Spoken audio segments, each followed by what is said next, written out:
What if you could help others to find the power to heal themselves? Physically, emotionally, and spiritually. When I started teaching my classes, it was in 2002, and I was just doing the past life regressions and contacting the subconscious part. But then as the time went on and we found how powerful this was and what we could do with it, a lot of the students began saying, you know, advanced past life regression doesn't really tell what it's all about. This is so much more than that. We think you should change the name.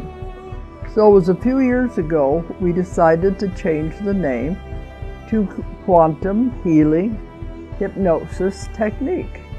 And this is the healing technique that we've now been teaching it, well, since 2002, that's 12 years. What if you could time travel with them? Visit mythical places or angelic realms, other worlds, other galaxies. Help others to speak to their higher selves. You can. Dolores has taught thousands of people from across the world how to use QHHT, and now you can learn her method by going directly to dolorescannon.com. And don't forget to mention the discount code MORETALKS.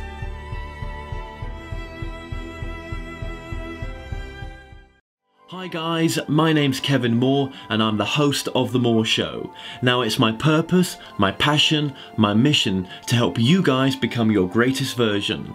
Now you might be looking to find answers on love, connecting with your life's purpose, reuniting with a loved one on the other side, discovering your past lives, or just helping you make sense in finding your direction. Now, as a multi-dimensional channel, I can connect with higher aspects of yourself to help you in this present moment to become your best version and live your most empowered life. Now, you can book myself for a reading by going to tmspsychics.com/Kevin, or you can get a reading from one of my many gifted team of readers. The Moore Show Psychics, helping you transform your present moment to the most loving and happiest it can be. Now I also offer a full money back guarantee, so what have you got to lose? Empower your life today.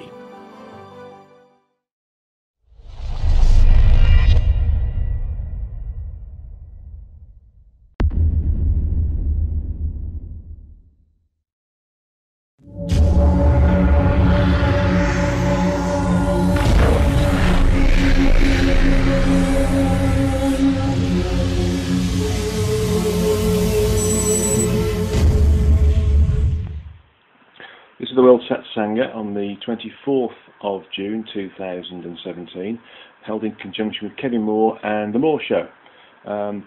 Thank you very much for the questions I've received between that Satsanga and this Satsanga. There's a lot to go through this particular Satsanga. In fact, the June Satsanga was broadcast, or due to be broadcast, on the 30th of this month and not the 24th. So I apologise for it being a week early, but basically I noticed that on that day I was supposed to be on sabbatical, and I thought the best thing to do, and then as soon as I come back from sabbatical, I've got 2 weeks and then I'm going to China on tour. So I thought that I needed to get it done and give me time to be on sabbatical, and also give a decent length of time in between the June and the July Satsanga. So, so apologies for it being a week early, but I hope it's enjoyable nevertheless. So let me go through the agenda today. I've got a 20-minute talk on what the chakras do, but whether it'll be 20 minutes is neither here nor there.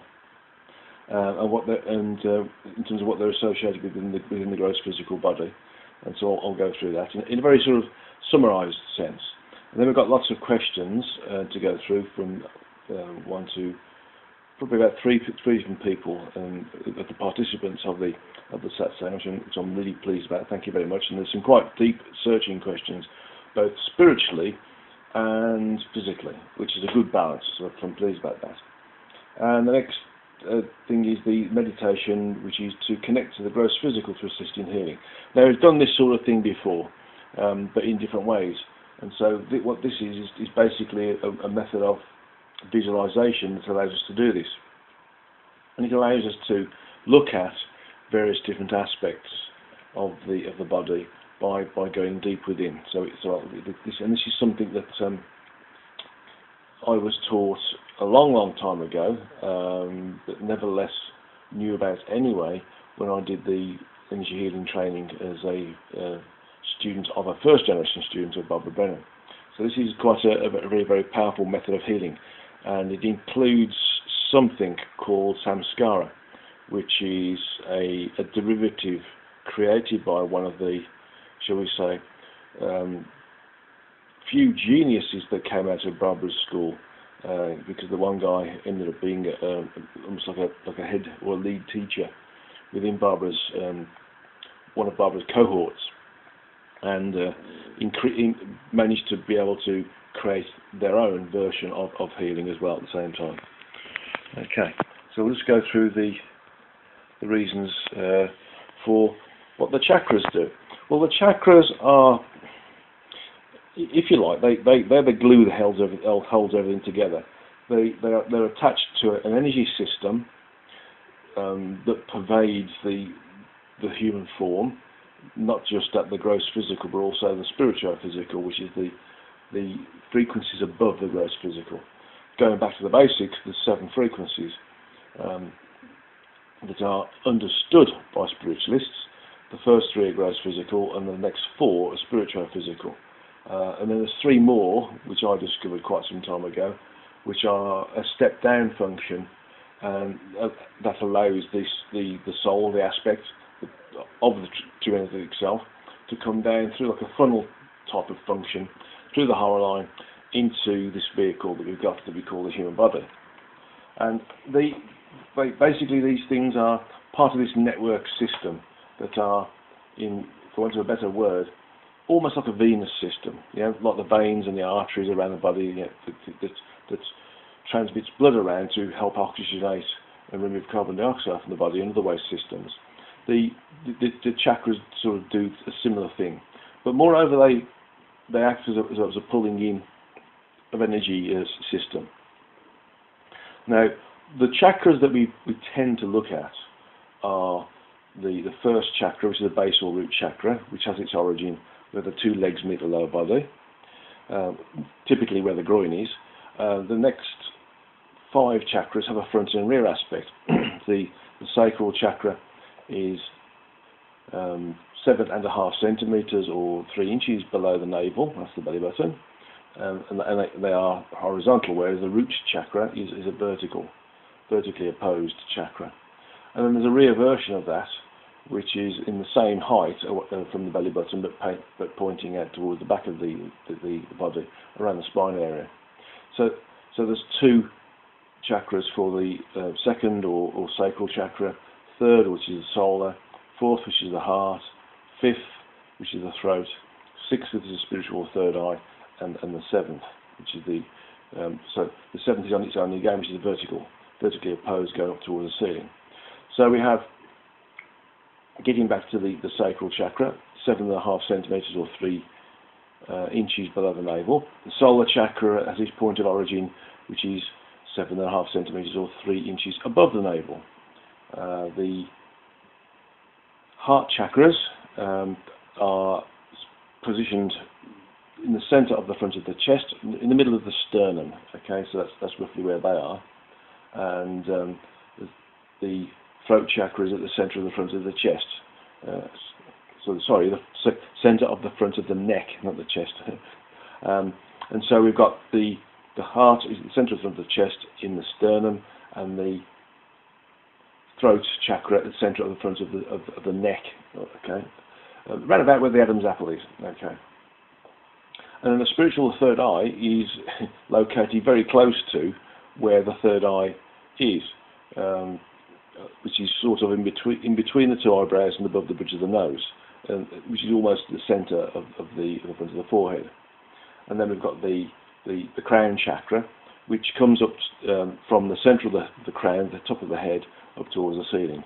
So the crown chakra and the base chakra are the only chakras where there's a single chakra from the genre of major chakras, and the sacral, solar, heart, throat, and spiritual or third eye chakras I have two. Now, the reason why we have two is because there's a psycho-spiritual function associated with those 5 chakras. The first chakras, the first set of chakras at the front, basically, this is from the 2nd to the 6th, by the way, basically are there to create our intention. The chakras behind, from the 2nd to the 6th, basically are the action. So whatever we do psycho-spiritually is sort of generated at the front side of the chakras, and then it's actioned at the rear side of the chakras. Okay. So these are the main chakras that we talk about a lot. There's other chakras, minor chakras, which are positioned around the body in various different areas. Not in a very logical area, you would think, but they are. They move them. There's quite a lot around the chest area, and there's others around the palms of the hands and various different other joint areas associated with the human form. And in essence, we do tend to use the palm chakras quite a lot. They're minor chakras for healing and other functions that we can use them for telekinesis. Mostly people use them for manipulating the auric layers and assisting with telekinesis. And then we've got mini chakras, which are again dotted around all over the body. Some of these mini chakras are areas where there's acupuncture achieved, although acupuncture or acupressure can be any of the meridian lines, which are the meridian lines are these lines of energy that go in between the chakras, the sort of Venus system, the energetic Venus system. But looking at it particularly from our perspective, these chakras, specifically the large ones, the root, sacral, solar, heart, throat, spiritual third eye, and the crown chakras, they are associated mostly with pulling energy in.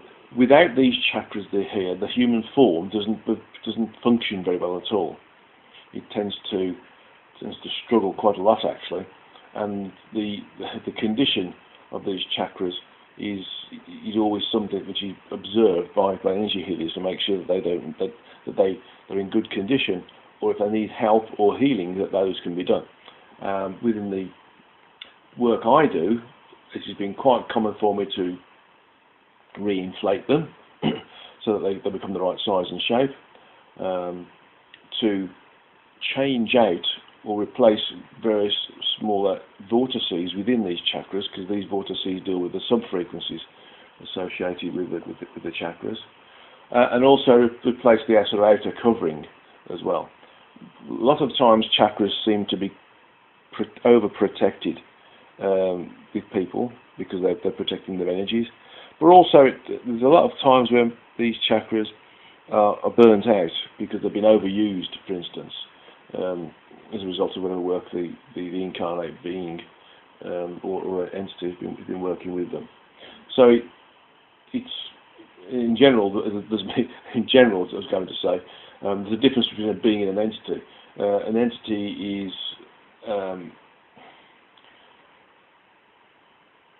if you like, an area of or a volume of sentience that is assigned a body of energy. So that's created by something, such as we creating our shards, or our source creating our true energy itself, or the origin creating the source. Those are created. Those are sentient things, if you want to call them that, that are created. A being is another big thing, so to speak, that's got an equal amount of sentience, nevertheless, but that's as a result of standard evolution, where energies get together, they're attracted to each other, they create minor intelligence over a period of time, they seek out other energies of similar sorts, and club together to create a bigger area of energy, and eventually they get into being conscious, self-aware, creative, and eventually sentient. If you look at some of the pages in the Origin Speaks, it describes the road to sentience from the perspective of the evolving energy, as it were, rather than being created. Now, the origin is evolving energy, so the origin is a being, whereas everything that's been created by the origin, by the source, by Trinity itself, by ourselves, is an entity.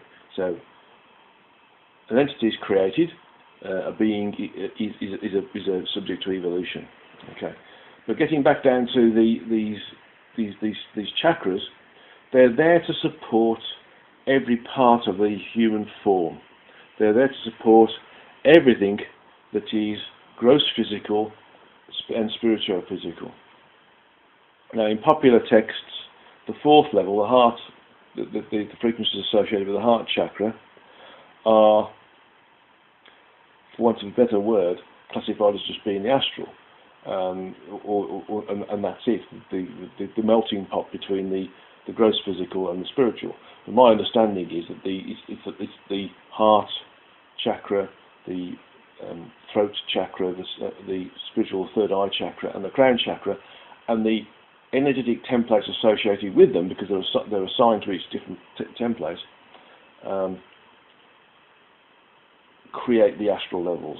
So the lowest of the astral levels is the heart chakra. That's the lower astral. The upper lower astral is from the fifth level, or the throat chakra. The lower upper astral is from the sixth level, which is the spiritual or third eye, and the upper astral is associated with the crown chakra.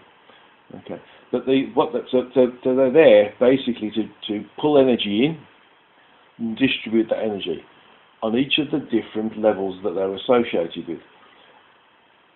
With my work in terms of traversing the frequencies, the first 12 frequencies are associated with the gross physical universe, and clearly there's levels above what we can see, touch and feel and taste as being gross physical still, or the physical universe is probably a better way of saying it. The gross physical side of it is the lowest frequencies, but nevertheless because we have to incarnate into the physical universe from every particular frequency that's there, whether we incarnate in a 12th frequency body, is still classified as physical, and arguably it could be classified as loosely gross, but because it needs an incarnated vehicle of some sort to work with it. So all of these different vehicles will have to have a chakra system of some sort to allow it to function, because they don't just survive on food, for instance, what we call physical food, such as milk and cheese and eggs and meat and various different plants, and vegetables and fruits. Those are something which we've had to, for want of a better word, evolve to use as the gross physical body, or the aspects of the human form that is gross physical has slipped down the frequencies. But in essence, if we know how to work with the chakras, we can pull in enough energy of the right sort on a regular basis that allows all aspects of the human form to exist consistently without the need for any gross physical food at all. But that takes quite a lot of training, a lot of understanding, and there are some yogis within the sort of Indian continent that are able to understand how to do this, but they're very, very far and few between right now.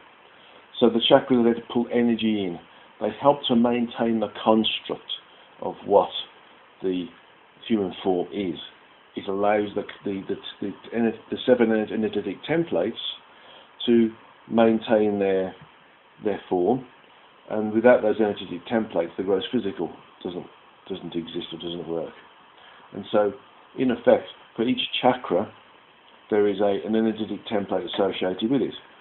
So the chakra helps to assist that energetic template continue to be in existence, so to speak.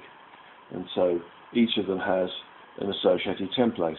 So the root chakra has the first template, which is the etheric body, for instance. The second chakra, the sacral, has the mental body, for instance. And then you got the different chakras, and each of them's got something. Some of the different templates are associated with them. In one of the last Satsangas, there was a PDF file associated with it that gave it a name for those different templates. Now, something that's a little bit confusing is that some people, and I've done it as well myself, so it's perfectly understandable. Some people confuse the energetic templates and the name for the templates with the different aurical, the different levels or layers of the aura, the human energy field, for instance, because there's a radiation effect associated with each of the chakras and each of the energetic templates. And so, as we got one chakra, for instance, the base or root chakra, associated with the etheric, there's also an associated level of radiation that creates the first layer of the human energy field as well. And so there's for the second chakra, the sacral chakra, there's another template there, okay, mental body, and then there's again another level or layer of energy that is effectively irradiated from the body. So we have 7 sets of chakras, 7 sets of energetic templates, and 7 levels of radiation emanating from the human body. And so the radiation is almost like a byproduct, if you want to call it that. But it can be used for the generation of psychic shields, for instance. So you can reinforce your aura to help you to be more protected.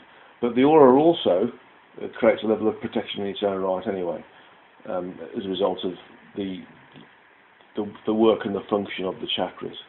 So the chakras don't just work with the gross physical form or the spiritual physical aspect of the form. They also create like a barrier, so to speak, an energetic barrier around us that we either use for protection or we use for communicative purposes. I mean, if you think about when you get close to somebody, if you like that person, you're allowed to get closer to them. If you love a person, you're allowed to get really close to them.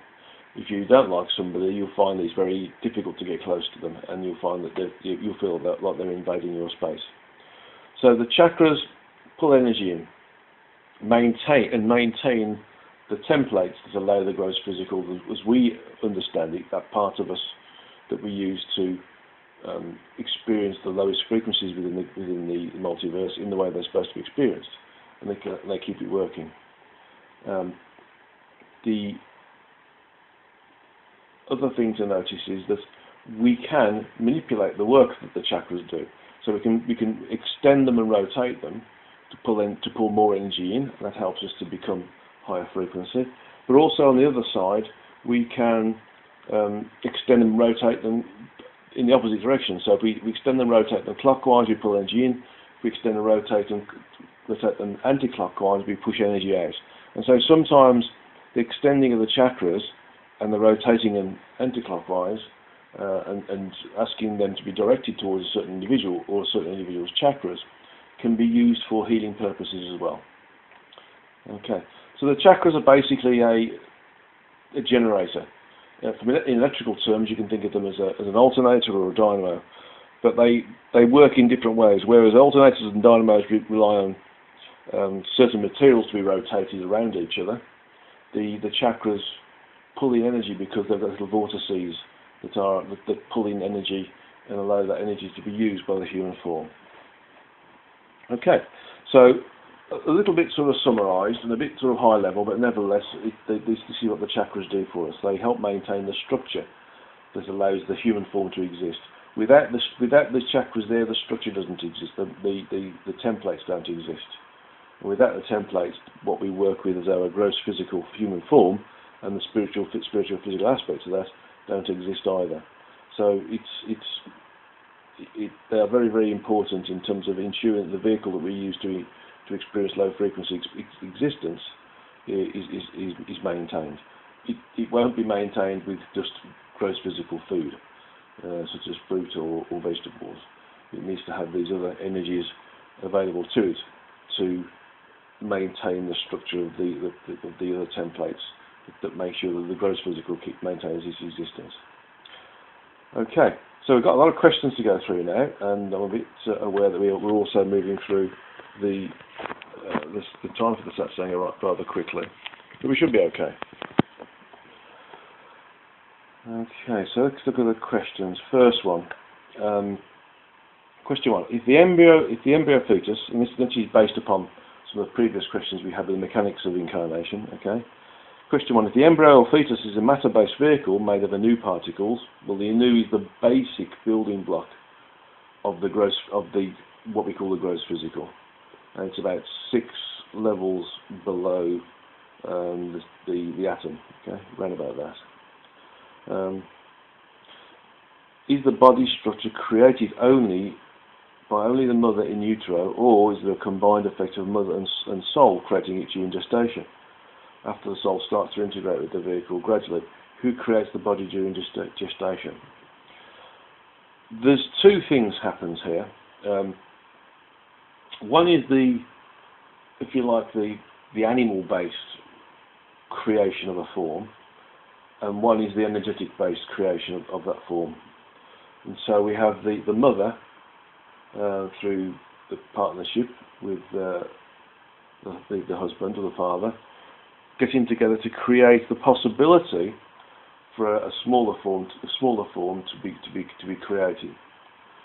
But the energies associated with that need to be supported by the soul, or the aspect of the true energetic self, and the guide and helpers, to ensure that when the embryo is growing, that it grows from the very, very basic point of the inclusion of a basic energy system and a basic set of chakras. And so we have 2 things happening here. We have the basic growing of something, a fetus, and we have the energy system associated with that, which is associated with it. And the guide and helpers and the soul create this and align it to that fetus right at the very start. Concepts, right at the conception. The energy is there, because without that it doesn't work. It won't grow, and it'll just die early, so to speak. What we call almost like an aborted birth, or those sorts of things. So when the fetus doesn't grow, or it miscarriages, it's usually because the energy associated with it that the soul would use either hasn't been placed there or has been removed, so that particular fetus can't possibly grow into a usable vehicle for experiencing, learning, and evolving in this particular low frequency environment. The second question is, does the soul create the vehicle as a construct of new particles, or just as a projection of light from thoughts? The ninth frequency band Palladians said, channeled by Wendy Kennedy, as a 3-dimensional being. Well, we're not 3-dimensional in this particular instance. We're three frequential. Okay, the 3rd dimension is a much bigger, much higher structure within the multiversal environment. So this is something which is I'm going to start. I probably need to go over this again in another Satsanga, so to help people understand the difference between what spiritual people call a 3rd dimension and what we actually exist within, because we're getting confused with things that are, in my mind, not correctly broadcast. But well, let's use what's there for the moment. As a 3-frequential being, in order to experience physical reality, you focus your energy as soul. You intensify the beam of light, if you will, your consciousness so densely that it creates the dense physical matter. You create the body for yourself. And the question is that how it works? It's the missing piece from my understanding of the mechanics of incarnation. Basically, what's been described there by Wendy Kennedy is, in a very sort of summarised way, is the energy that's associated to the fetus. As I said in the start, basically the 2 things happen. The fetus grows within the mother as a function of the mother and father getting together and allowing that energy to be available, and it grows. But right at the same time, the soul creates and inserts the energy system associated with it, together with the guides and helpers. So what I'm seeing here is that the work of Wendy Kennedy is not quite accurate, but it's close enough. But it only deals with one thing. And maybe the words are not quite understandable from the greater reality. But basically, we do create the body, but we create the energy system associated with the body. So the way she said there, you create the body for yourself, is sort of right and is sort of wrong, because we don't create the body. The gross physical body is created for us as a result of the work that the chosen mother and father do through procreation. But we, through the use of our guide and helpers in ourselves, insert this energy system with the chakras and minor, mini and major chakras and the energetic network within that body. And so therefore without that happening, the fetus wouldn't grow. And so it's sort of right, but it's not quite deep enough in terms of understanding to say it's right. But it only goes in very minor details, such as you intensify the beam of light, which is your focus of your energy as a soul, if you will, and your consciousness so dense that it creates the dense physical matter. We don't create dense physical matter; it's too difficult for us. We assist in the animation of the dense physical matter. So we create the interface, if you like, between the dense physical matter and the soul, so that the soul can in fact interface with it. So that's what we do. We create the interface. If you want to think of it in terms of creating the body, you can do, but it's a bit confusing. It's not actually correct. We create the interface that allows the soul to be inserted and connected to the gross physical. And the gross physical can't exist without that interface. So there's the two things together. Also, there's another question here about the mechanics of incarnation of newer children and autistic children. The function is the same, in effect, but the energies associated with the energy system, the chakras and the energetic templates, exactly, for instance, are constructed from different energies, not just the basic energy that's used to allow the interface between the gross physical and the soul, i.e. the energy system, the chakras, etc., and the different energy templates. And so what we have here is just a different set of energies. So we get the indigo, the crystal, and the rainbow children, and I'm going to put the autistic children to one side at the moment because they're something different. They have certain abilities as a result of the way in which the interface, an energy system that connects that allows the soul to interface with or integrate with the gross physical through this interface, the energy system, to work. And so the different frequencies allow different levels of functionality, different abilities to remain higher frequency whilst being involved in lower frequency environments and around lower frequency individuals. And there's various different hybrid versions of this as well. So we don't just get indigo children or rainbow children or crystal children. We get hybrids of crystal and rainbow, crystal and indigo and rainbow, for example, or all three together. So and this makes them, if you like, a better integrated vehicle to work with, energetically and gross physically, to allow the soul to be able to work with higher frequencies whilst being lower frequencies. Autistic children are arguably of a similar type, except that they have got a better level of functionality. Now, they don't need to be a hybrid of the crystal, indigo, rainbow energies, or the energies associated with those words that we use to describe them. They can simply be entities who are incarnate, who have got a higher level of frequential connectivity with their true energetic self, and therefore the rest of source. And so they're able to, for want of a better word, operate in some small way, in a way which is consistent with them being energetic and not, for instance, specifically gross physically, as we do with our normal incarnation.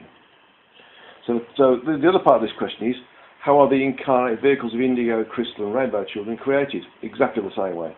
exactly the same as I've just described. Basically, the energy is chosen, used, and inserted into the gross physical vehicle at conception. Because I said they have a higher frequency energy set. The autistic kids have a hybrid energy set, meaning half rainbow or half crystal energy, for instance, or half indigo. So basically, what that means is that they, as I've tried to describe it earlier, it's a different level of function, for instance. Another way of looking at it is that they only need to have five chakra sets, because they don't operate on the first three levels separately, so to speak. They would have one chakra that deals with the first three frequencies, and then they'd have the fourth, fifth, sixth, and seventh chakras. So what I mean by an energy set is that it's the energies associated with how the chakras respond. Think of it in terms of a radio. You can buy one radio that works with a certain number of frequencies, but above those frequencies they don't work. So think of these children, the indigos and the crystals and the rainbows and the autistics, for instance, as having radios that work on frequencies above the standard radio we can get. Okay, so they would be working on sort of ultra high frequencies or mega high frequencies, for instance, well above the standard radio system, which means they got more connectivity. But because they're hybrids, they are able to operate in various different functions correctly. So if a hybrid's got a mixture of indigo, rainbow, and crystal energies, then they will be able to operate correctly on all those three levels. If they've only got rainbow, they can only work correctly on rainbow levels of energies and not crystal or indigo. If you've got an entity that's got crystal and indigo, they'll be able to work properly on those levels, but not specifically on the other one. So it's all about what you're able to tune into, basically. So if you've got a radio that can tune into two different channels at the same time and listen to those channels, then that is the effect of what a rainbow and a crystal child would do. A child that's got a mixture of rainbow and crystal energies. One that's just got crystal would only be able to tune to one channel. One that's got crystal, rainbow, and indigo would be able to tune to three channels. So it allows them to change the different levels of frequency and access the function, the functions, abilities associated with them. So the question is, I've just answered the question in some way, shape or form here. How does an indigo energy set differ from a rainbow energy or a crystal energy set? Is one set higher frequency than the other? Basically, yes. They're different levels of frequencies. They work on different levels, and they give us access to higher levels of communicative ability with our true energetic self. Okay. What does a half hybrid energy set mean in an autistic child? Well, the difference between these children, the indigo, rainbows, and crystal children, whether they're of a singular energy set or a hybrid energy set, and the autistics, is that the autistics have got a better way of unlocking it. Most of the other children are clever, for instance, or more spiritual, more connected, but the autistics have a way of unlocking it in one particular way, for instance, but they don't understand how they do it, and so they get pulled into that particular method of communication, and they get locked into it, which makes them specialised, if you want to call it that. Whereas the rainbow, crystal, and indigo children, although they're specialised from their frequency set, they're more generalised as well. So what you can see is that the autistics and even if they're an autistic and they're a version of hybrid of indigo, crystal, or rainbow, have a, if you like, an unlocked but unadjustable method of gaining higher communicative functions, whereas the indigos, crystals and rainbows that aren't autistic aren't specifically unlocked like the autistics, and therefore they can't get locked into what they are, but they're more generalised as a result of it. But they get little bits of functionality at those different levels, but moreover they're able to cope with the various frequential shifts that occur as they move around the planet. Are these energy sets chakra or frequency based? How do they work in terms of the soul versus the vehicle? Well, the soul is well above any frequency associated with the physical universe, so we can put that to one side. In terms of the chakras, the energy sets are, for want of a better word, within the chakra range and above the chakra range, if that makes any sense. I've just been told that, as I've just described, where one particular child would get a single composite chakra to allow them to work on the 3 gross physical levels, and then they've got an individualized chakra for the frequencies associated with the heart, throat, spiritual third eye, and the crown. That some of these children are able to access the 8th, 9th, and 10th as well, and so arguably you've got a single chakra that works with all gross physicals, all the gross physical energy.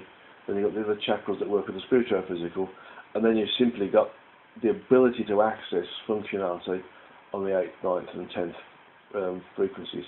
There are no chakras on these levels, so it's pure connectivity, pure accessibility, rather than connectivity through pulling energy in. It's just there. Okay. And we've got one final question along this road. Would you also tell us if ancestral issues or karma from parents, grandparents, or generations before are scripted into our physical or energetic form or blueprint in some way? That's a common belief in spiritual circles.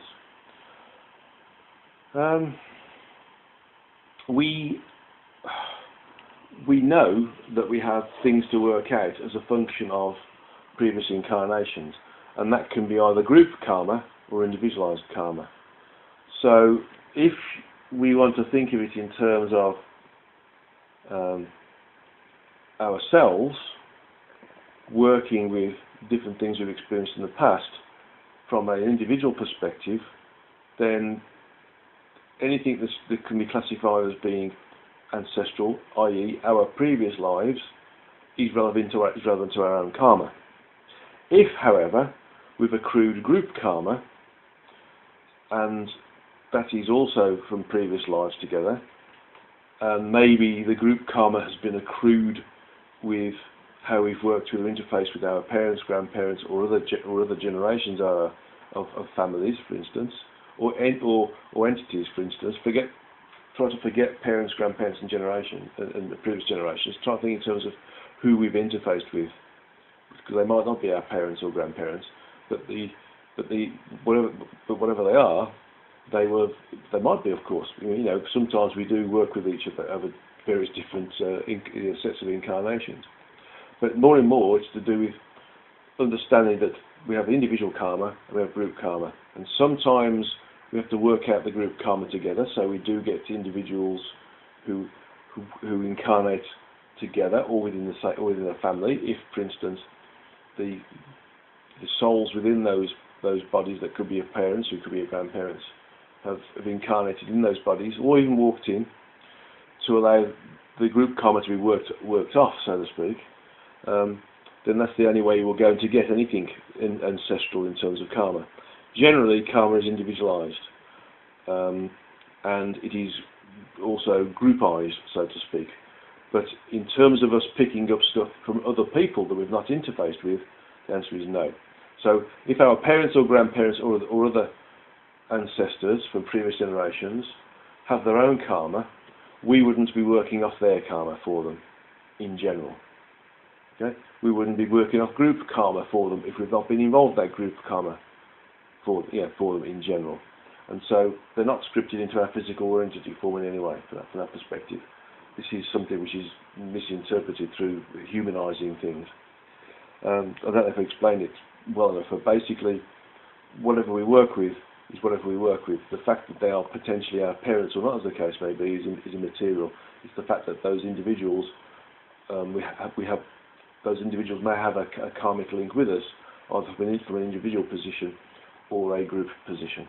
And that's the only thing with it. We don't take on board somebody else's karma, unless we want to be of service in some way, and that's a completely different thing. And it wouldn't necessarily mean that they would be our parents or grandparents. It could be associates in work or in our social lives, or anywhere else in the position of where we exist, where we incarnate. Okay. So the next question. It's on page 359 of The Origin Speaks. The Origin talks about the library of progression and says that its main function is to store all the actions and experiences that result in steps of evolutionary progression. So there's a bunch of questions on this. What is a step of evolutionary progression? Is it something specific, something measurable? Is there an end to this stairway or process, or does it go on without end, or does it only concern the origin? The evolutionary progression sort of isn't in steps. It's a stepless function. There are things that can be classified as being that's a piece of evolution, and therefore it's something we can classify as being evolved. But that's a human thing again. For instance, if one animal changes from one form to another form, for instance, if a cat changes its physiology so it's got 5 toes, for instance, or 6 toes rather than 4 toes, that could be classified as an evolutionary step. But in actual fact, from the point of view of experiencing and learning, and therefore evolving, there is no real evolutionary step other than, for instance, a point of experience, and the learning from that experience is understood. And if it's understood instantaneously, or in one particular interaction with it, or over a couple of interactions with it, and that level of experience doesn't need to be experienced again, then arguably you could call that an evolutionary step, for instance. Now, evolution is generally something which is attributable to the origin, although it created smaller versions, source entities, to evolve on its behalf. And our source entity, and other self entities as well, have done similar things, have created an environment and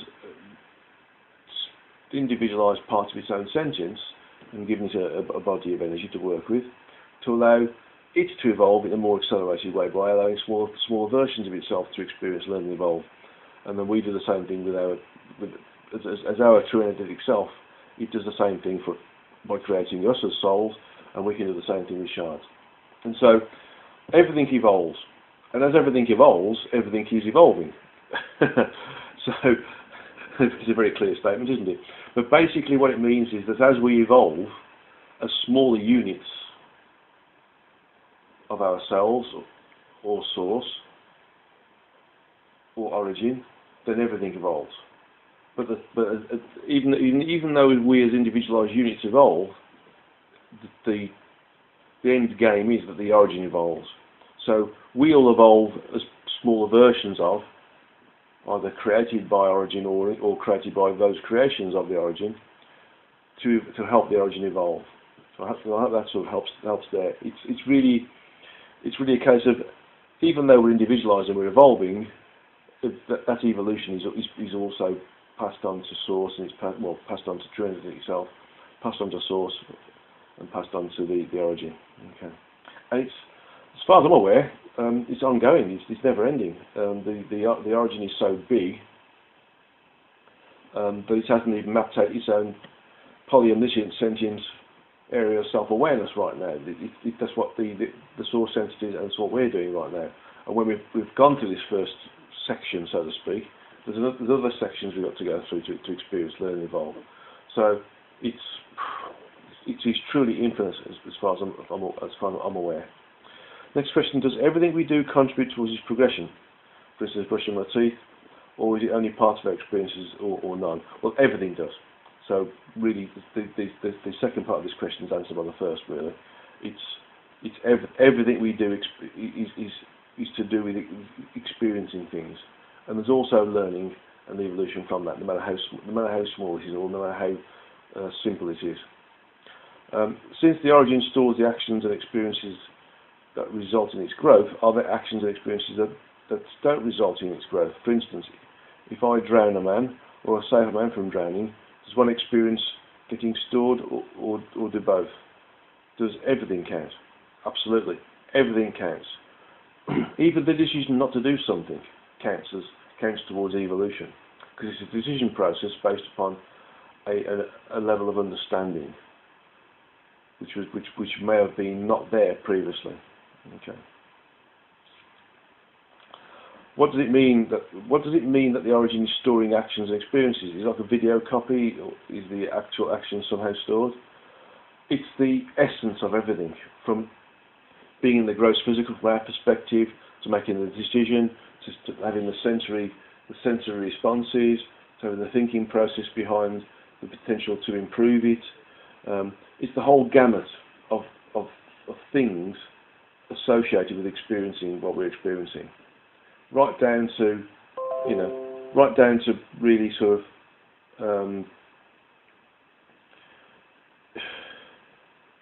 stubbing your toe, for instance. It's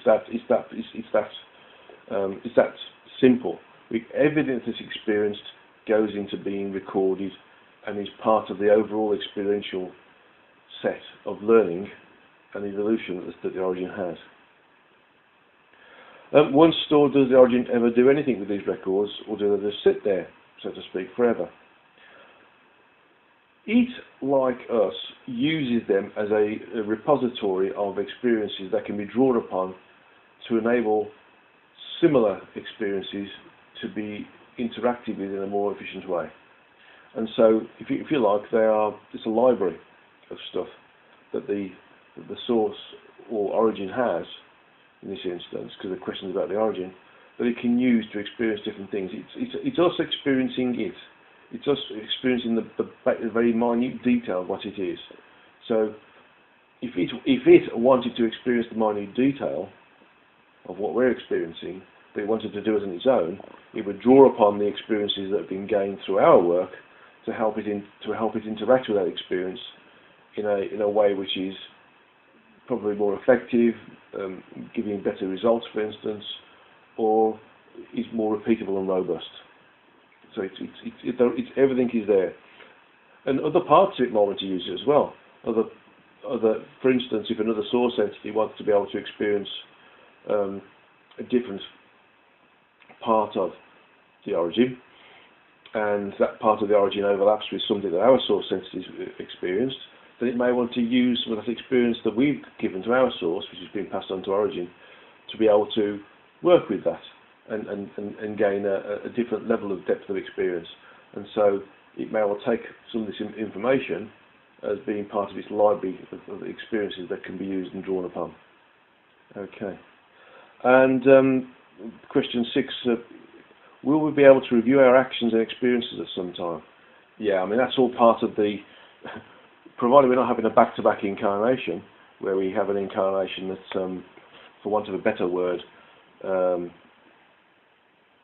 allows the soul to go into one incarnation, the human body demises or the vehicle demises, and we come out of that and we go straight into another one. If we're linking lives together to have like a longer experience, which is linked together through different lives, then yes, we always review everything we've done, we experience everything we've done. The information in that is sort of in the and dialogues as well.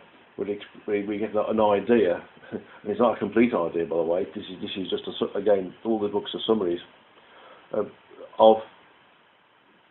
what we've experienced, how we've experienced it, and how we've worked with those experiences. And so we will always be able to review our actions and experiences, but generally this happens once we're back in the energetic and the gross physical body's demised, so to speak. Okay, we've got a couple of more questions here, and just making sure, yeah, got enough time. There's some questions I'm going to pass on to the next Satsanga.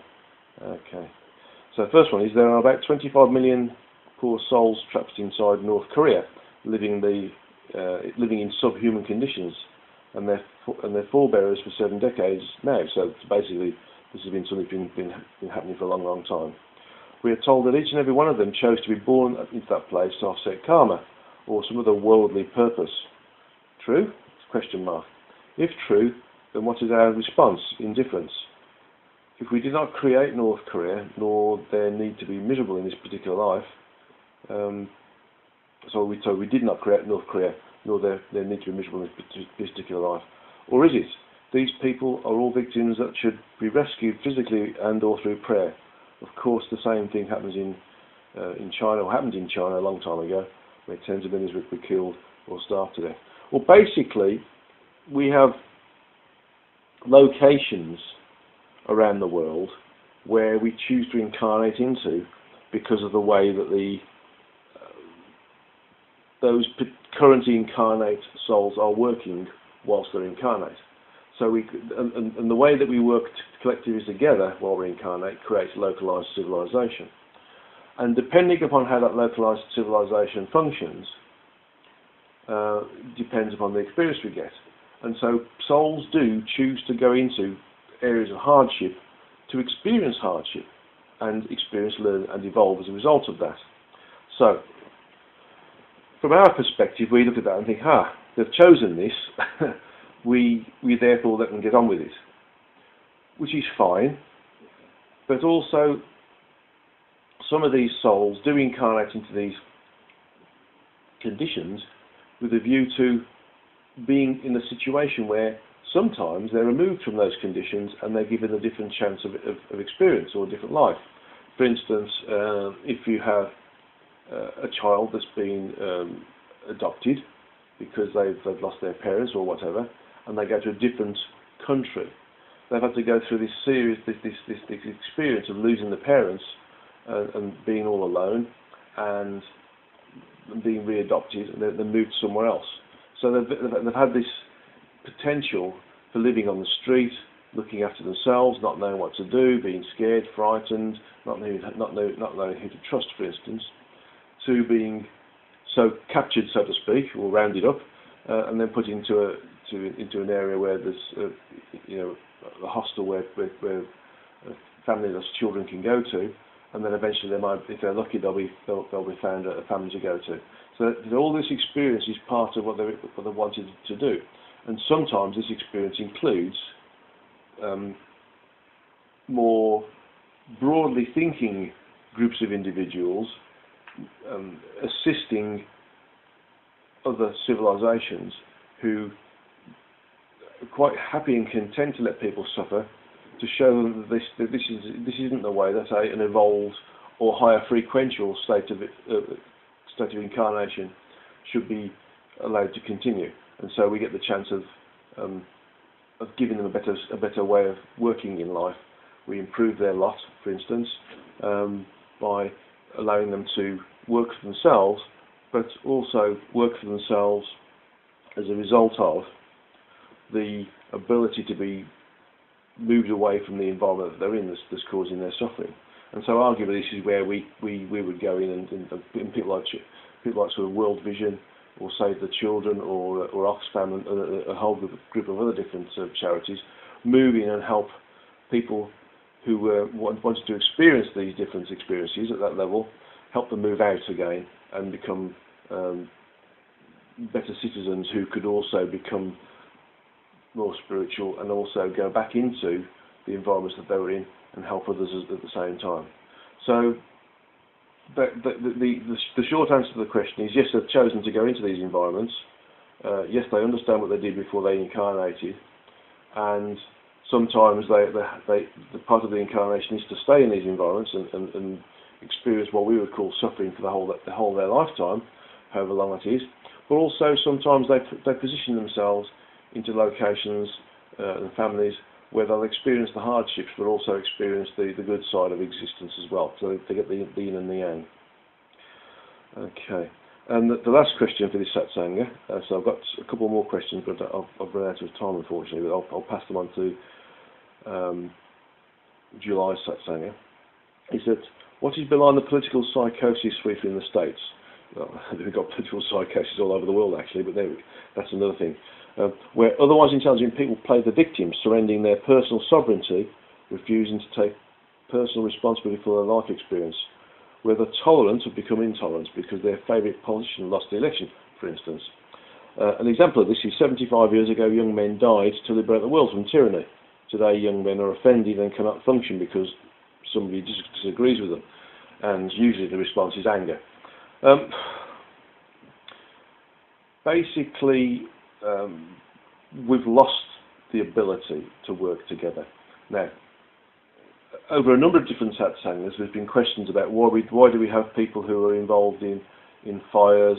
Why do we have people act as martyrs and bomb, and go into the areas of population and act as human bombs? Why do we allow dictators to rule certain countries? All these different things are there.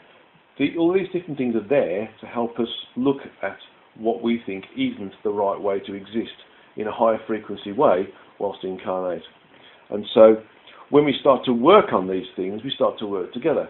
We get people starting charities, we get people working together to raise funds, to send to areas of disaster. And so we start to work together in this way. In the Second World War and the First World War and other wars, we've all worked together. The level of camaraderie between people was incredibly strong. Everybody clubbed together, everybody helped each other out. But because we've not got this sort of worldwide issue of having to work together to sort things out, for instance with the World War, then we start to become more individualised and we start to become more, for want of a better word, selfish. And so we start to think of ourselves only and not those around us who need help, because someday we might need help ourselves. Okay? And so it's not so much a psychosis in one particular country, it's a psychosis all over the world, because we're no longer working together. A more evolved civilization, incarnate civilization, always works together. The individuals work individually for the collective, for the benefit of others. They're of service. When we start to move down the frequencies, or we start to get into a position where we think we're moving up the frequencies because our ability to live is better, our living standards are better, then we start to become attracted to lower frequency thoughts, behaviours and actions, and those lower frequency thoughts, behaviours and actions lead us to become very, very individualised and stop us thinking about other people. We only think of ourselves. We want to have, good jobs, lots of money coming in, 3 or 4 cars, 3 or 4 houses, and be able to do whatever we want to, and not worry about having to work for it. And we don't want to help anybody else get that living standard either.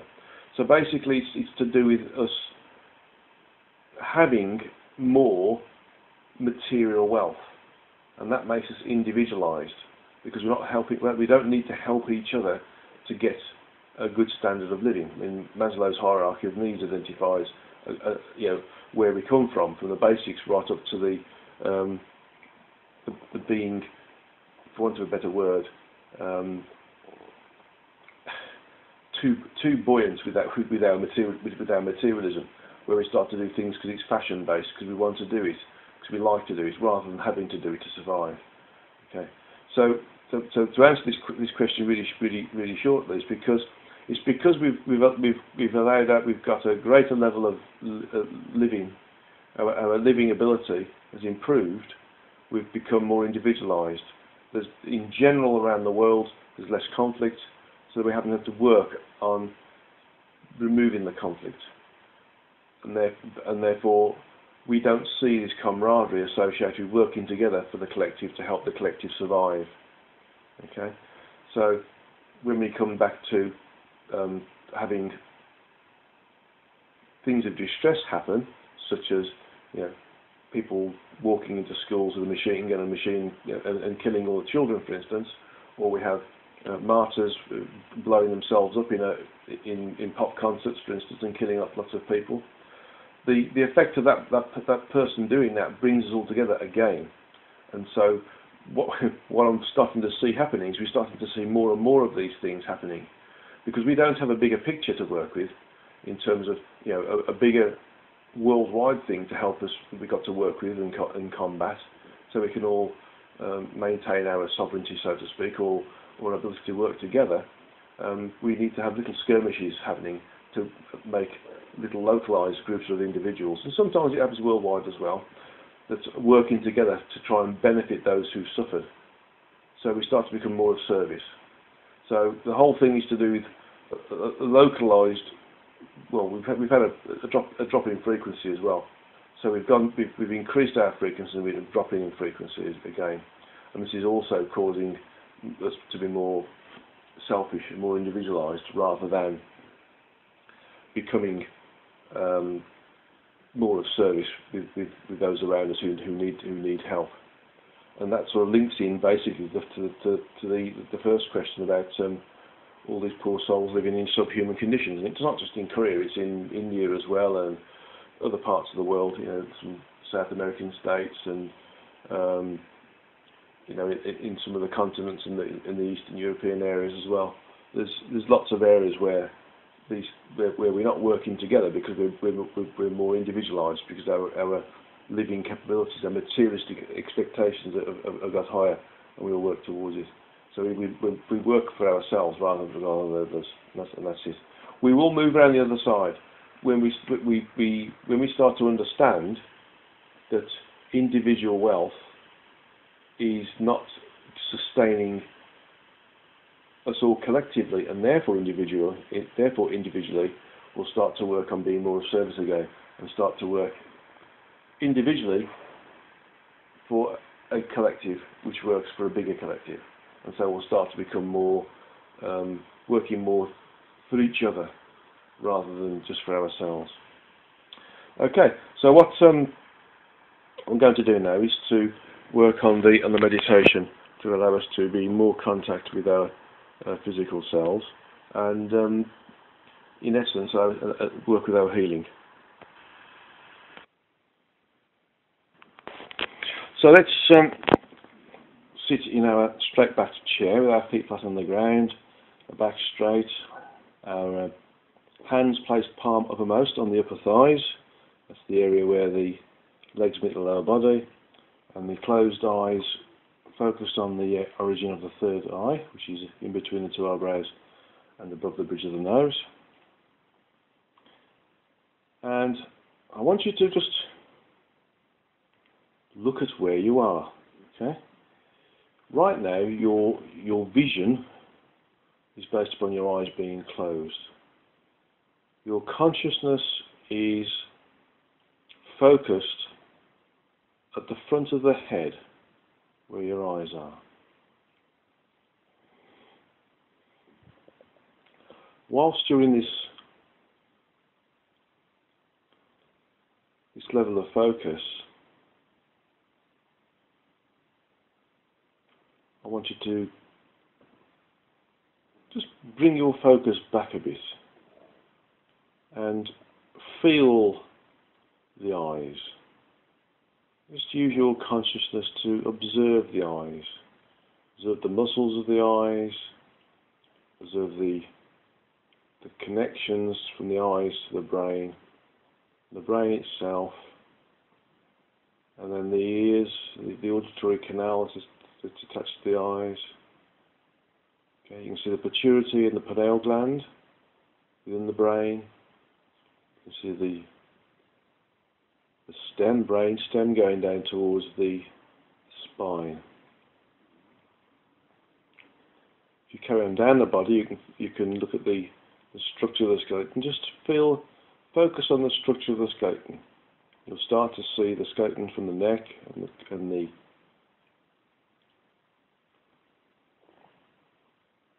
skull, the shoulder girdle, the upper arms, the elbows, okay, the lower arms, and all the different bones and stuff associated with the palm of the hand, the thumb and the fingers. So you start to see this part of the skeleton, and the ribs, rib cage, spine going down behind the rib cage but attached to it, the pelvis, the femurs, tibias, fibulas, the knees, of course, and the ankles, and again the feet, and all the toes and the toe bones associated with it. So when you're doing this, you sort of inwardly focus on what you are. You can focus on any part of your body. We just focused on the eyes and the brain, basically, and the brain stem, the pineal and pituitary gland. And then we focused on the skeleton. But while we're inside the body, and you've withdrawn your consciousness from the outside of your body, you can start to investigate the body. And so you can move down your body and further on down the throat, for instance, and you can look at all the different organs. You can look at the upper stomach, the upper area of the stomach. You can see the lungs in your body.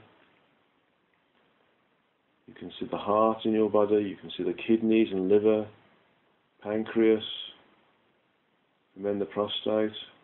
Ladies, the reproductive organs, the ovaries, the uterus, the womb, etc. Kidneys. Okay. The bladder, the bowel. You can look around the body, you can see all of those different things. If you want to focus on a particular area, if you want to focus on the venous system, for instance, you'll see all the veins throughout your body. If you look at the body and ask to be shown areas of concern or blockage, then ask for it to change colour. Again, with the muscles, you can ask for just to see the muscles. So you start to see all the muscles around the back, the upper arm and lower arm, front of the chest, around the lower back and the pelvic area, upper thighs, lower legs. So you can start to ask, by using your intention, to see various aspects of your body. You can use the nervous system or the endocrine system. So you can layer that. You can create a layer. When we do computer-aided designs for motor cars, for instance, or other things, we create layers where we show, for instance, the motor car, we show the electrical system on one layer, and then we show the body in white, or the body shell on another layer. Then we show the chassis on another layer. Then we show the powertrain on another layer. Then we show the cooling on another layer, for instance. Then the interior trim on another layer. Okay. Then the entertainment systems on another layer. And the lighting systems on another layer. And so we can do the same thing with the human form, the gross physical. You can turn on and turn off various parts of your visualization by simply saying, I want to see my nervous system. And you'll see the parts of the nervous system as to where you are now. So if you're hovering around your right hand shoulder and you say you want to see the nervous system, you'll see this nervous system as if you are looking at it from your right hand shoulder. And you can look further out, you'll see the nervous system moving across to the left hand shoulder, up towards the head, down the back, okay, down towards some of the organs, for instance, and the legs. And so you can see the nervous system. If you want to look at the heart, you can ask to be shown the heart. And the heart, or the image of the heart will manifest in your closed eye vision, and you can see the heart operating.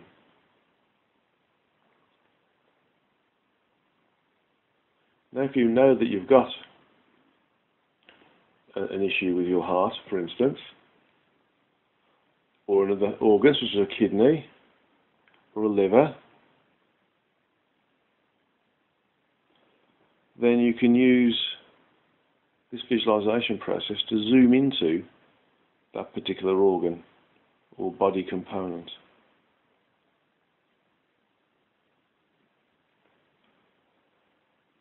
And if you see, as an example,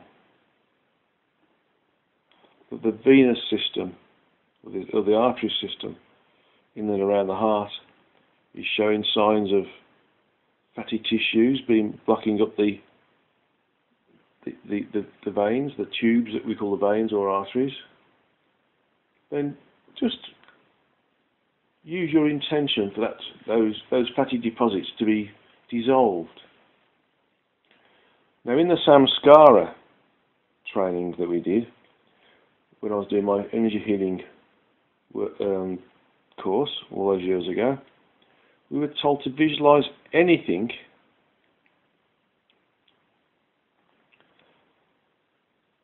that allowed us to remove the ailment or repair the organ.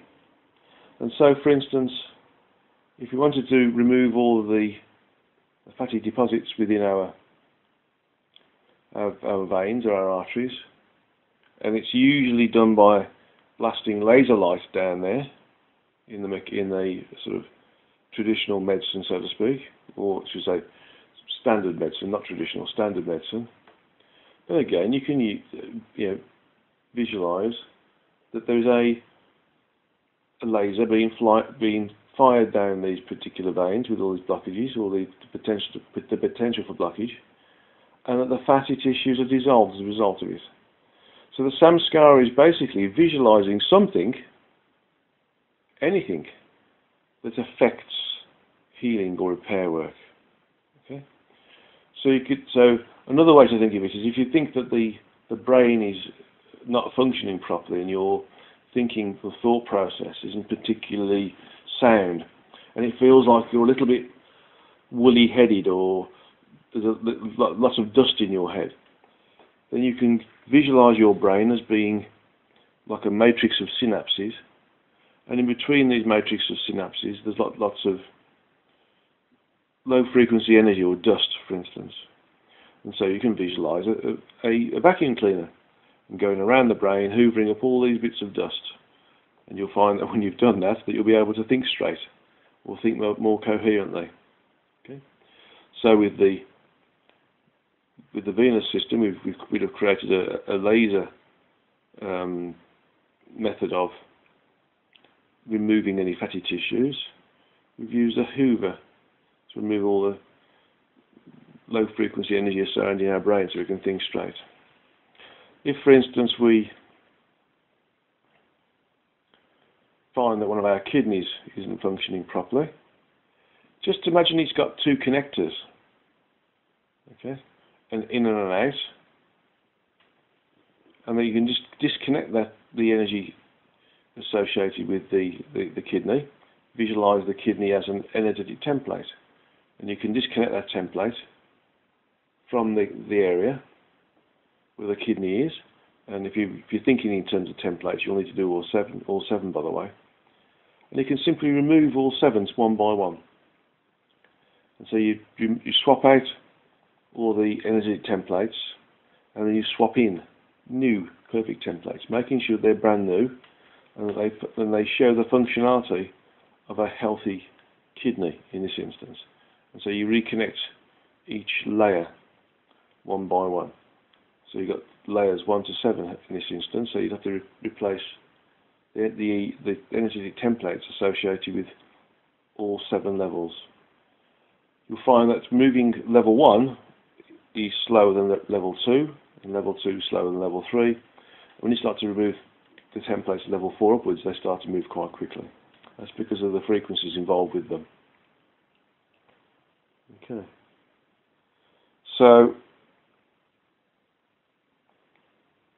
just use your, I wouldn't say imagination, but your intuition to work out what piece of machinery or function that you can do to affect a healing in any part of your body.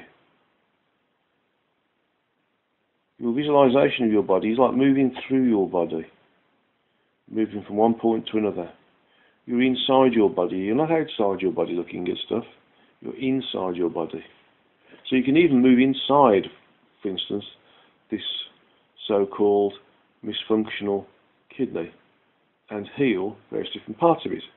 If, for instance, you see that the 7 energetic templates associated with the kidney, I've got some certain damage, and that may manifest itself like a matrix that's got bits broken. You can reweave those bits of broken matrix to show that the matrix is full. Okay, so you can do all the lines coming down, all the lines going across to create the matrix, and then you go to the next level and see what damage is there, and then reweave that matrix, and then the next level and see what's there and reweave that matrix, etc., etc. It's always best to start on the first level and work up to the 7th, because the lower levels are slower to repair than the higher levels.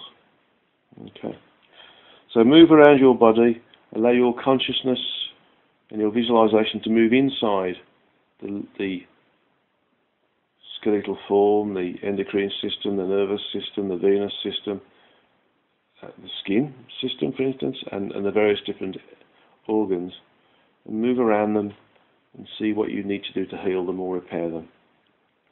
And there's no rules as to what you can use. Anything counts.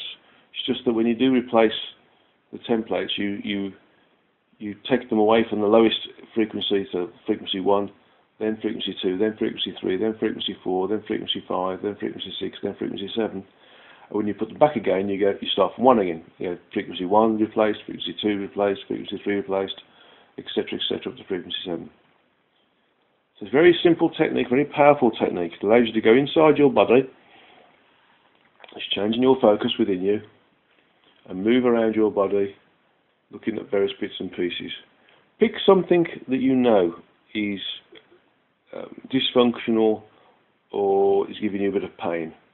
Okay, so close your eyes and then move into that area, and then look at what needs to be repaired, and then ask for the right tool to repair that area, and you'll be surprised how well it works. You'll move from having, for instance, a damaged thumb to having a thumb that doesn't hurt anymore. From having aches and pains or a headache to having no aches and pains or a headache. From having a twisted ankle to having no twisted ankle. From having clogged arteries, the arteries to be unclogged. Okay. So when you're ready, you can start to come back into the area of the body that you first focused on. So bring your consciousness back into your head, and then back into that place where the closed eye vision is focusing on the origin of the third or spiritual eye, which is in between the 2 eyebrows and above the bridge of the nose. And you can slowly come back into the room and open your eyes and take a drink of water. Well, that's it for this particular Satsanga. It's been quite a long one as it happens. We've done quite a lot as well. There's a couple of questions I'm going to pass over to the next Satsanga in June, and so I'll be sending out the information this weekend, specifically asking for questions for June Satsanga as well, July Satsanga, which will be before I go to China, because I'm due to go to China around about the 27th, so it'll be around that time, the weekend before. Okay, so God's love to you all, Source's love to you all, and thank you very much for participating and sending your questions in to this Satsanga in June. Thank you for those who participated via the recording, and I can always feel when you're working with it, it's quite an energy rush, I'll tell you. And thank you for those who sent the questions in, and thank you for those who always ask questions about the questions later and afterwards. And thank you to Kevin Moore for broadcasting it as part of his own The Moore Show website. So, God's love to you all, and look forward to working with you again in July.